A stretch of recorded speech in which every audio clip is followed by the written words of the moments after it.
Hey everyone, I'm Matt. I know it's been a while.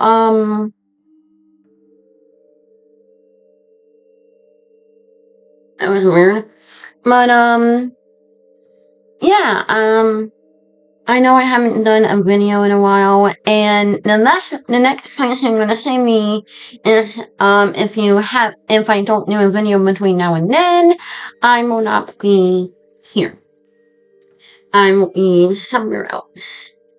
And I'm not sure if I should tell you where I'm going to be or just surprise all of y'all. You know what? Leave me know in the comments below. Do you want me to tell you in the next video or surprise everyone? So until now and then, if I don't post another video between now and then, I will be somewhere else. But let's start anyway. Penn Island is the largest island in the Chesapeake Bay and a historic place in Maryland, United States. To the east, a narrow channel known as the Penn Narrows barely separates the island from the Delmarva Peninsula.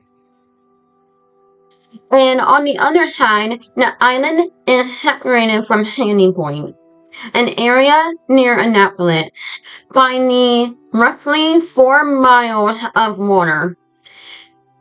At only 4 miles wide, the main waterway of the bay is the narrowest at its point, and is spanned here by the Chesapeake Bay Bridge. The Chester River runs north of the island and empties into the Chesapeake Bay at Penn Island's left point. To the south of the island lies Eastern Bay. The United States Senate's Murray reports that the island has 31.62 square miles of land area. Penn Island is part of Queen Anne's County, Maryland, and Maryland's Eastern Shore region. The first English established on the island Penn Fort was founded in 1631, making Penn Island the oldest English settlement within the present day of Maryland, and the third oldest permanent English settlement in what became the United States. After Jamestown, Virginia, and Plymouth, Massachusetts, the Senate's design places of Stephenville and Chester are located on the island, among several other communities, including the fishing community of Kent Narrows, which is located partly on the island. Although the Kent Island communities are unincorporated, the Senate's design places of Stephenville and Chester on the island are both more populous than any of Queen Anne's County incorporated towns. Before the European colonizations, Penn Island was inhabited by the Native Americans for nearly 12,000 years. The island was inhabited by the Macapee people, and if I pronounced that wrong, I apologize in advance of other mispronunciations. Members of the Algonquin Nation, of whom the Macapee area of the Kent Island name. Other tribes that inhabited the area and often visited the island include the Azani tribe. The Macapee people refer to the island as Monoposin in their language. During the 16th and 17th century, early explorers of the Chesapeake Bay included John Smith,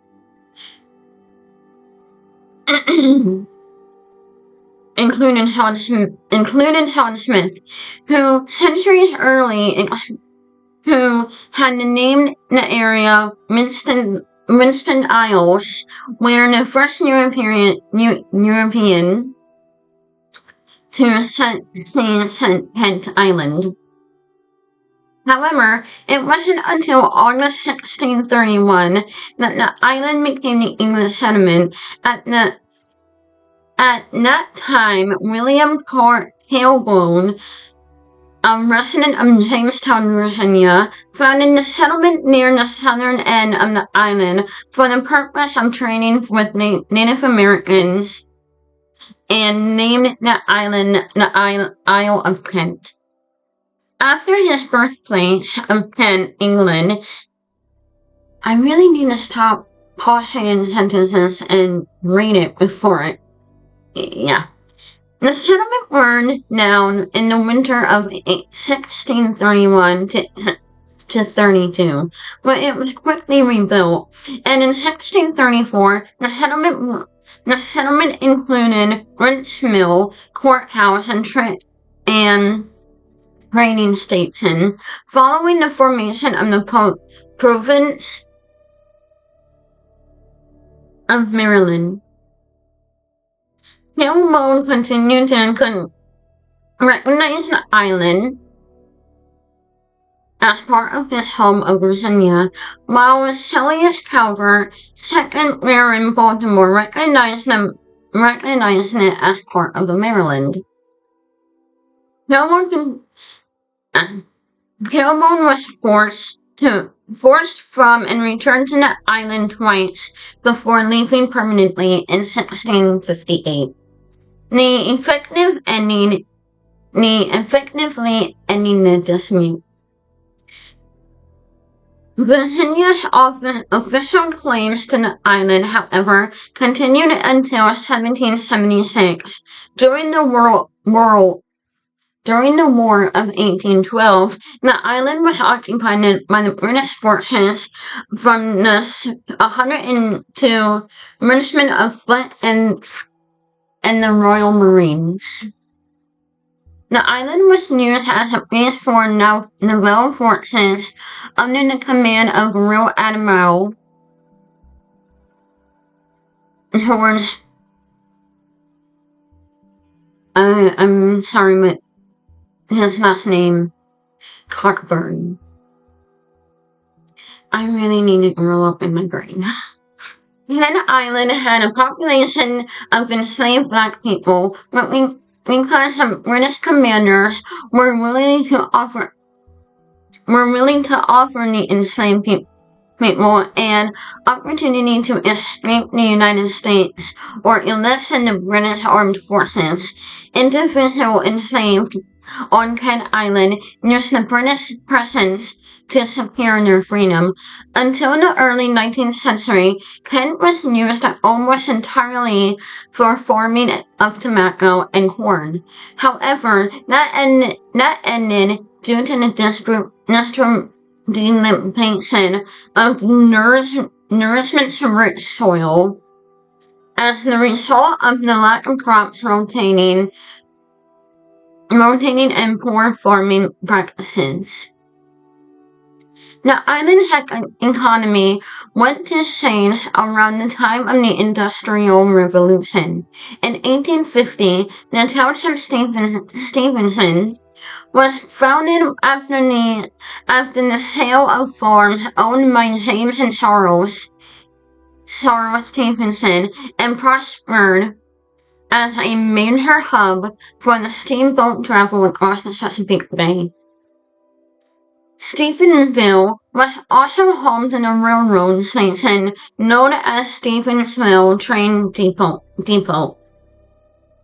that was located near the western end of the railroad that carried ferry passengers on the part from the eastern shore. Also during that time, small resorts on the shore, the Chesapeake Bay and the Atlantic Ocean, were established in the area. Now, I remember a while ago, and a few times, I went on a daytime ghost tour of that area.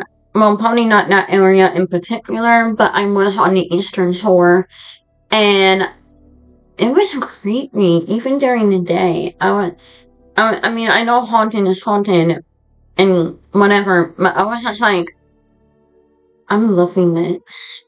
I wish we know then. Maybe one day we will, and maybe in the tour guide wouldn't mind if I film it.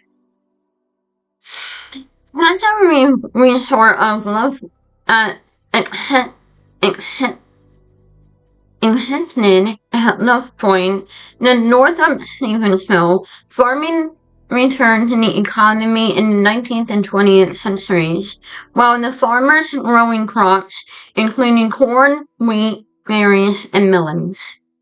Many of the island's inhabitants worked as watermen in the expanding seafood industry, capitalizing on the Chesapeake supply of Maryland blue crab, rock frits, and oysters. I don't eat a lot of seafood, but I don't think I've ever had rock frits. Is it good? Let me know in the comments below if you've had it. Kind of curious. As roads replaced railroads and steamboats in the 20th century, there was a growing need for a road bridge connecting the two shores in Chesapeake Bay. In 1952, the Chesapeake Bay was completed, connecting the Bay Bridge, and that bridge is long and high and kind of scary. Actually, if I remember correctly, I'm not sure if it still is, but I read somewhere that it's probably one of the scariest bridges in Maryland, if not America. And I'm like, then that's a scary bridge. The bridge completely replaced the steamboat system, and also led to further growth of Penn Island and the rest of the eastern shore. Excuse me. In 1973, an accommodation growing traffic across the bay, the bridge was expanded with additional span built next to the existing one. And I haven't been on it in a while, but I think there's also a bike path, if that tells you anything. Then in late 1980s and early 1990s, US Route was converted to a freeway across the island. In September of 2003, Penn Island was one of the many places in the Chesapeake Bay area affected by Hurricane Isabel. Now, I was born in 1997, 8, 9. So I was probably 4 or 5 years old when this happened, and I vaguely remember it. But Hurricane Isabel did cause a lot of damage when I was old enough to look it up and everything. And I also remember I think Hurricane Katrina hit before I was born. My brother and sister would have been around for that though, I think. Maybe my sister, at least. I think was the oldest. Now I need to ask my mom if I was 4 or 5 during Hurricane Isabel. I mean, we just got a lot of rain. I mean, from what I remember, and wind. But, around our area, they got hit worse. And I think that Isabel was what's the word? Retired from names and hurricanes. Because I never seen it pop back up. So it was retired, for sure. Location businesses and historical local landmarks were either damaged or destroyed in the storm, and the storm surge caused by it. Much of the damage from the hurricane mostly caused by flooding. Like I said, there was a lot of rain, from what I can remember. They took several months to repair. Today, Penn Island is considered a suburb of Baltimore, Washington metropolitan area and home to 16,812 residents at the time of 2000 at the time of the 2000 U.S. Census. The combined area of Stephenville and Chester CDPs had 9,603 residents. Many have relocated from Washington, D.C. or Baltimore metro areas and continue to communicate back there. Several Stevensville and Chester are also among one of the mostly dense populated areas of the Eastern Shore. And mostly densely populated in the Queen Anne country, making up 23.67% of its population and only 3.07% of its land area. As of 2006, many of the island's historic places have been preserved and are highlighted by the Chesapeake County Scenic Byway and the American Discovery Trail, most of which has passed through the island. Several buildings from the island are still left over from the 19th century, and earlier include the Clay House and the rare remaining example of post and plank construction, the old Stevensville Post Office, the left in yellow building center, and the Stupely Gibson Manor, the Christ Episcopal Church, and the Stevensville Train Depot. Stevensville Historic District, along with some of the buildings, are now on the National Register of Historic Places. The main mode of transportation on Penn Island is one of the other suburb area in the United States, and is the automobile. Penn Island Main Road include the U.S. Route 50, U.S. Route 301. U.S. Route 301? Oh, damn, that's a long road. Freeway, which connects the island to Central Maryland VIA, the Chesapeake Bay Bridge, and the Delmarva Peninsula VIA, the Kent Narrows Bridge. I need to ask my mom if we can go to these places just to look at them. That would be cool. The island is also served by Maryland's routes 8, 18, and 552. Where did that come from? On weekdays, Maryland Department of Transportation offers 4 commuter bus routes to take Penn Island commuters to Baltimore or Washington, D.C., the county ride and transport service operated under the Department of Aging is available as well. It provides some specialized transportation services for elderly people and people with disabilities while serving the general public.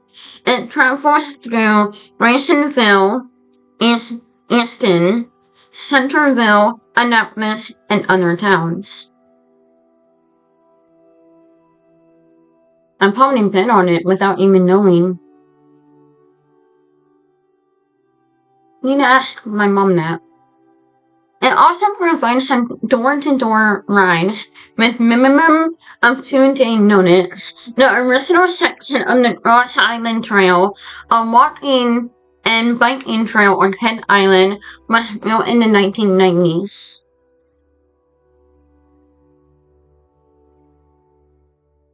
And there was a darn fox. As part of the Queen Anne's County portion of the American Discovery Trail. Full trail was completed in 2001. By the time of the Cross Island Trail was completed, the growing concern over the safety of pedestrians using the shoulder of Route 8 prompted the construction of a new trail paralleling the road. When completed, the trail known as Kent Island South Trail will run from Roanoke near the Mattapank Elementary and Middle Schools. From there, it would pass through the Mulberry Park, then over US 50 through Stevensville to the end of the Cross Island Trail. In or near Old Love Point Park. Both the Cross Island and Kent Island South Trails are part of the planned trail system of the Queen Anne County. The entire Cross Island Trail and the existing section of the Kent South Trail represents the only completed portions of the system.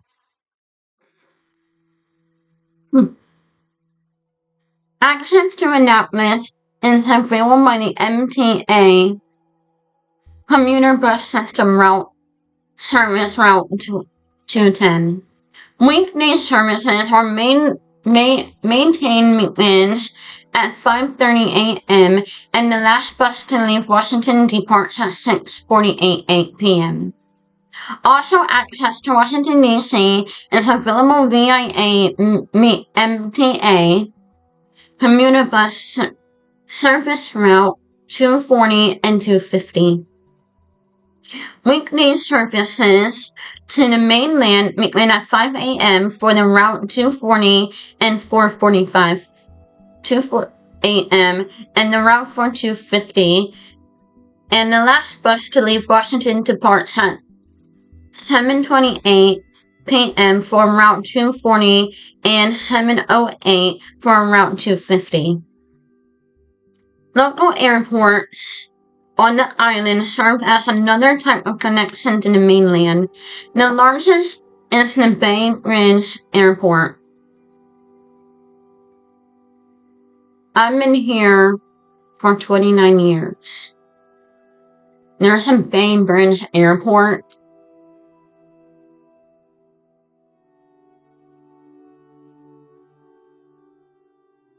But now I know this.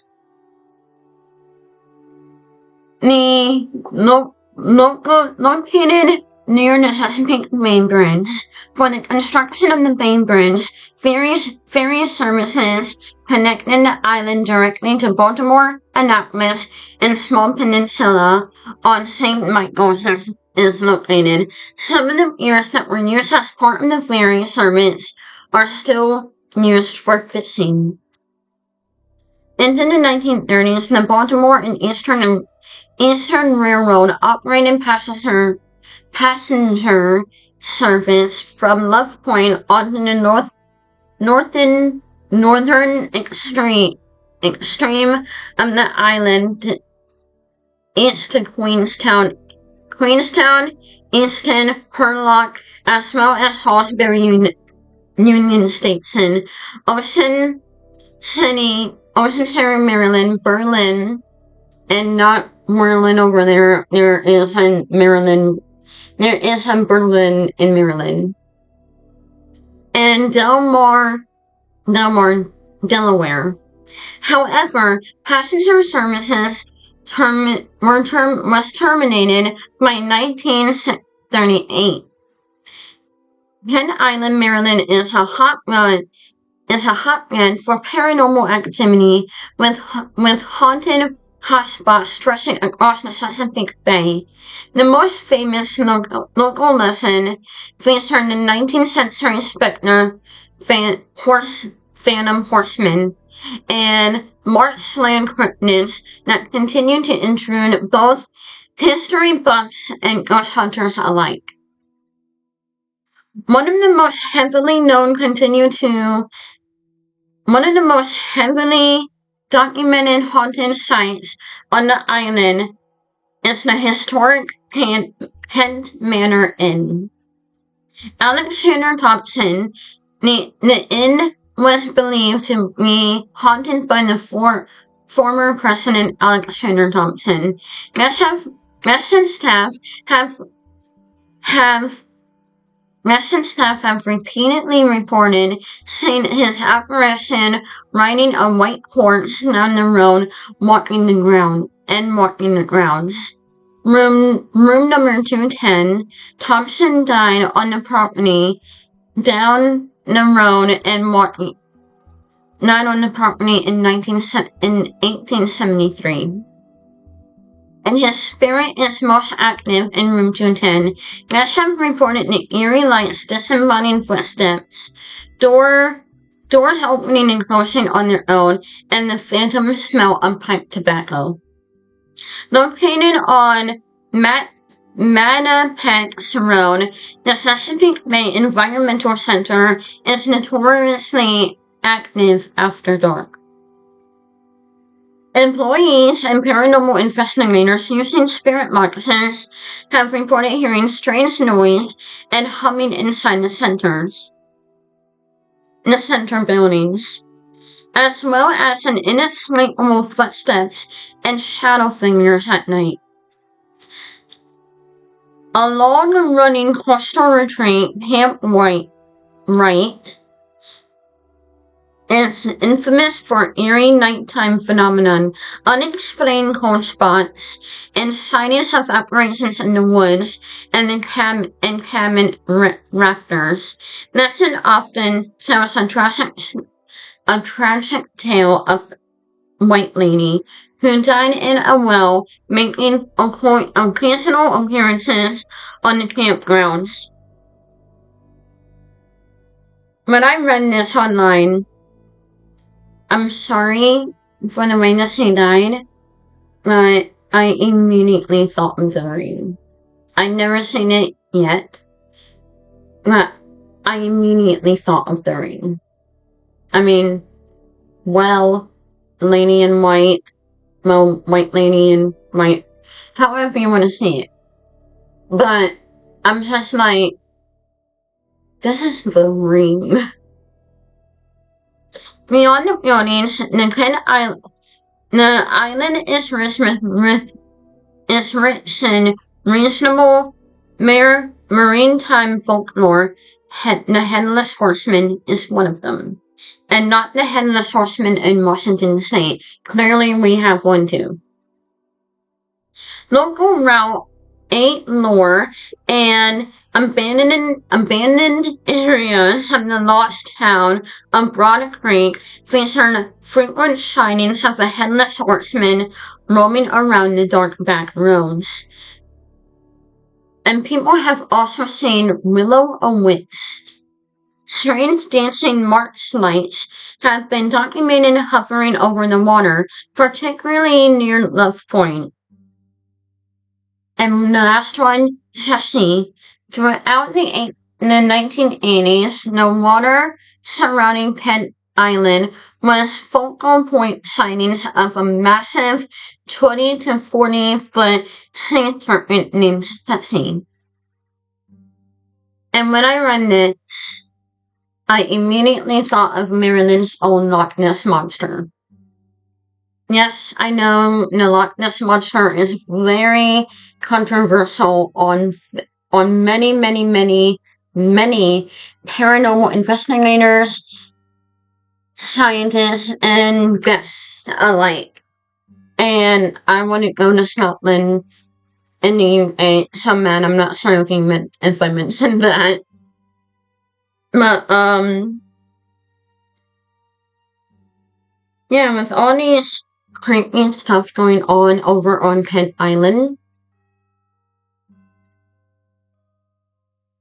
I want to know if I can go there.